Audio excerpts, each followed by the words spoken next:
নমস্কার, আজ তৈরি করব প্রজ্ঞা সুন্দরী দেবীর হাতের একটি রান্না, লাউয়ের একটি নিরামিষ রেসিপি, মুগ ডাল লাউ ঘন্ট।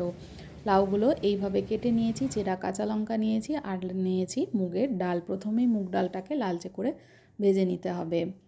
একটু লালচে করে ভেজে না নিলে কিন্তু টেস্ট হবে না, তো লালচে করে ভেজে নিচ্ছি আমি। দেখুন কালার চেঞ্জ হয়ে গেছে। এবার ঝটপট কিন্তু কড়াই থেকে নামিয়ে নিতে হবে, নইলে কড়াইতে রেখে দিলে ডালটা পুড়ে যাবে। এবার ডালটাকে 1 থেকে 2 বার ধুয়ে নেব। 2 বারের বেশি কিন্তু ধোবো না, কারণ মুগ ডালের একটা খুব স্পেশাল ফ্লেভার থাকে, গন্ধ থাকে, সেটা কিন্তু বারবার ধুলে চলে যাবে। এবার কড়াইতে বসিয়ে দিয়েছি জল। জলটা একটু গরম হয়ে গেলে মুগ ডালটা দিয়ে দেবো। রান্নাটা করার সবথেকে ভালো যেটা টিপস, সেটা হচ্ছে ডালটা কিন্তু পুরো সেদ্ধ হয়ে গেলে খাবার টেস্টটা পাবেন না। ডালটা কিন্তু গোটা গোটা রেখে সেদ্ধ করতে হবে। এবার আমি এর মধ্যে দিয়ে দিচ্ছি কেটে রাখা লাউগুলো। লাউ আর ডালটা সেদ্ধ করে নেব। ডালটা সেদ্ধ করবার সময় কিন্তু বেশি পরিমাণ জলের ব্যবহার করবেন না, কারণ লাউ থেকে অলরেডি অনেকটা জল বেরিয়ে যাবে, তো সেটাতেই কিন্তু ভালোভাবে সেদ্ধ হয়ে যাবে। এবার সেদ্ধ করবার সময় অল্প একটু হলুদ গুঁড়ো দিয়ে দিলাম।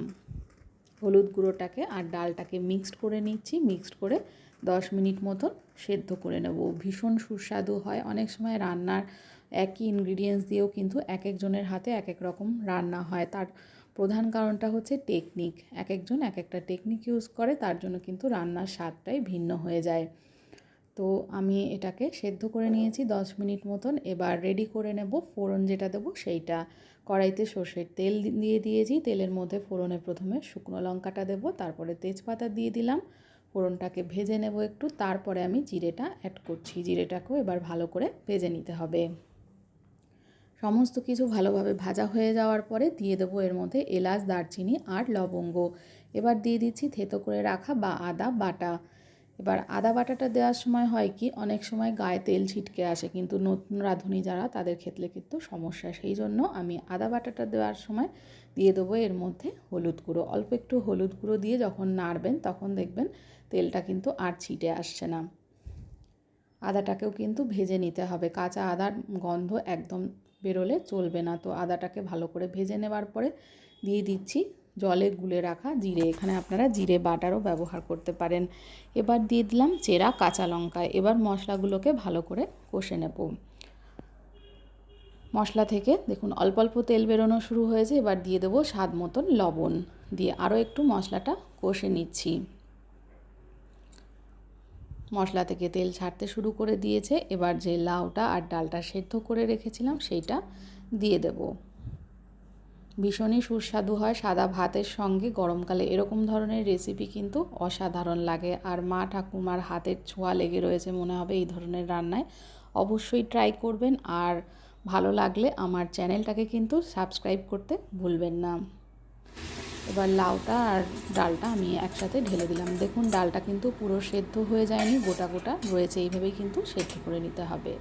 এইবার যেটা করতে হবে সেটা হচ্ছে জলটা সম্পূর্ণ কিন্তু টানিয়ে নিতে হবে, একদম শুকনো শুকনো করে নিতে হবে। যতক্ষণ না জলটা পুরো টেনে যাচ্ছে ততক্ষণ কিন্তু রান্না করে নেব। দারুণ একটা ফ্লেভার এসেছে, ভাজা মুগ ডালের অসাধারণ গন্ধ। আর আমি এটা রান্না করবার জন্য কিন্তু সোনা মুগ ডাল ব্যবহার করি। সোনা মুগ ডালের কিন্তু একটা স্পেশালি ফ্লেভার থাকে।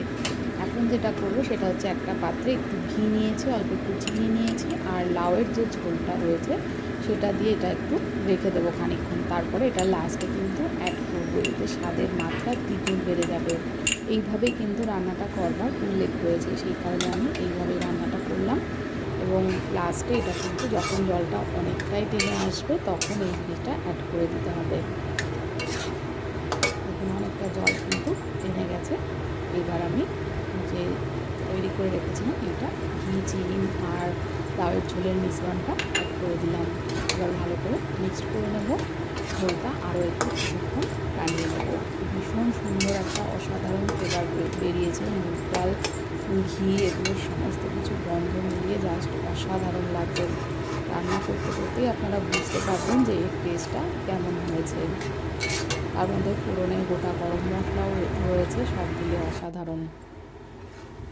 দেখুন এটা কিন্তু অনেকটা টেনে গেছে জলটা। এবার আমি গ্যাসটা অফ করে গরম গরম সাদা ভাতের সঙ্গে সার্ভ করে দেবো। চাইলে একটু গন্ধরাজ লেবু দিয়েও আপনারা পরিবেশন করতে পারেন। আমি এবার দেখিয়ে দিচ্ছি কেমন হয়েছে, দেখেই বুঝতে পারছেন দুধ